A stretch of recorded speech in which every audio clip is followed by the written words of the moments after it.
Gaining 8,000 feet in altitude, we, a group of 13 American students attending college in the cold tundra of the Twin Cities, flew into the beautiful capital of Ecuador, Quito.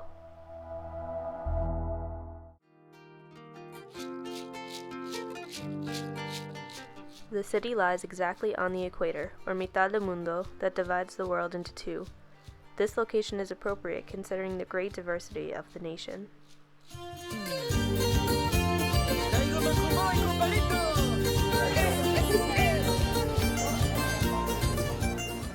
The diversity is rich in terms of culture, music, dance, landscape, and environment.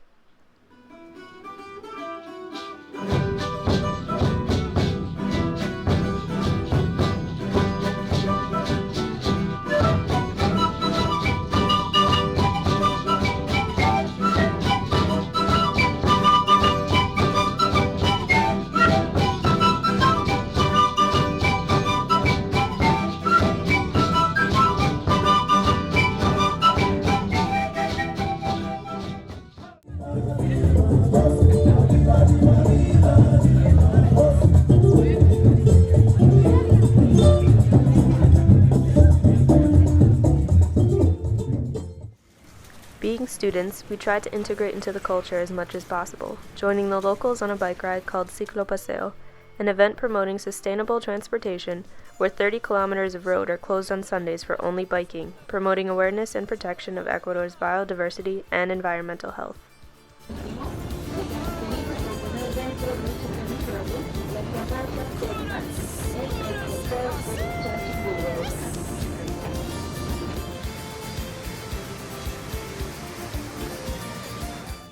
Flying over the Andes on a local airline, we soon landed in Lago Agrio, a city that translates to Acrid Lake.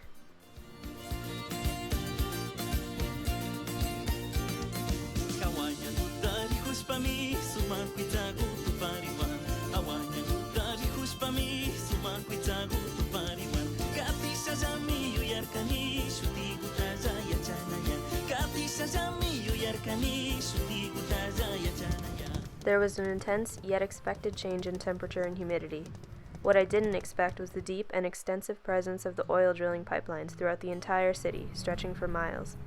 I took many pictures to begin with, thinking it would be concentrated in a particular area. However, after driving for 45 minutes, the intertwining pipes of various sizes were still branching alongside the road.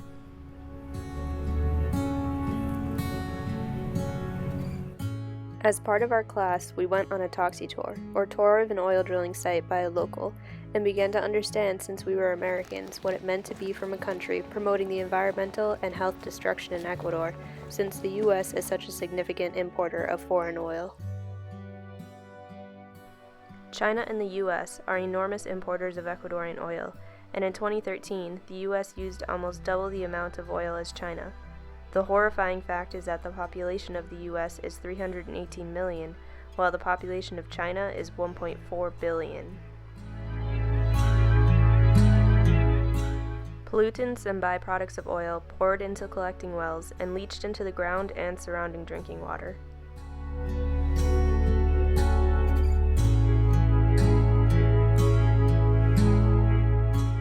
Although the pipes are enclosed, there are frequent leaks, which are worrisome to the environment, animals eating alongside the pipes, and especially the children swimming and playing around the polluted waters.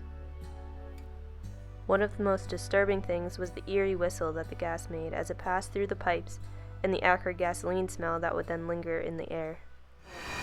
Oil, they have a lot of toxic water. There's 9 barrels of toxic water per barrel of oil. There are places within Ecuador striving for the protection and conservation of the great biodiversity. Yasuni is a national park representing one example of a place that is not free of the troubles accompanying oil drilling, but is a place full of great biodiversity and the center of many social and political movements advocating for its protection. It is in the heart of the Amazon and provides a rich, nutrient-filled environment for a variety of animals, insects, plants, and humans as well.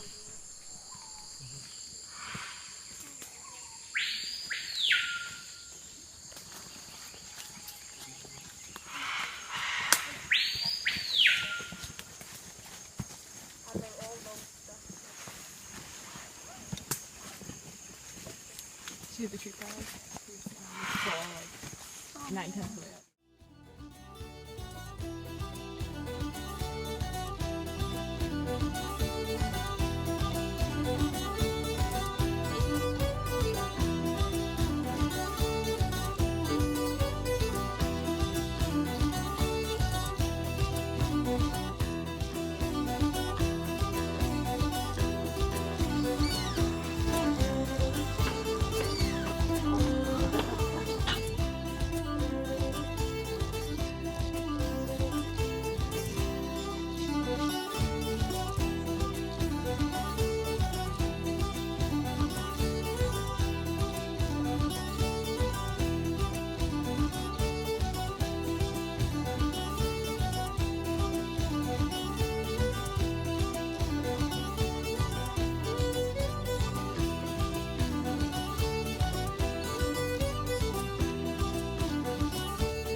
Although experiencing the previous oil drilling was extremely disconcerting, I think it was essential to see. So many people, especially from Western countries that rely so heavily on the oil that these communities produce, never hear about people who we are so negatively impacting with our economic demands. This was also the case with the indigenous Warani group. At one point, I met with a Warani girl who was happy playing with all the trinkets and snacks that our group brought. What was so concerning, however, was the large cut that she had on her foot. It was not wrapped and she was limping, and unfortunately the water that surrounded their community was polluted with oil toxins.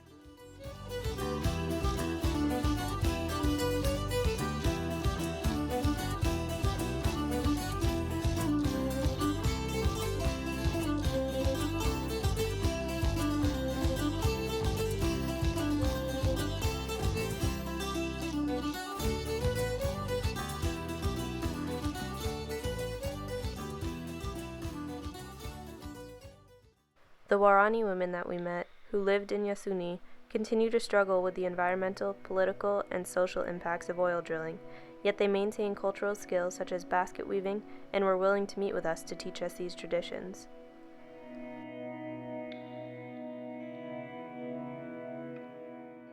There are nearby nature preserves such as Limoncocha that are striving to protect the nearby environment.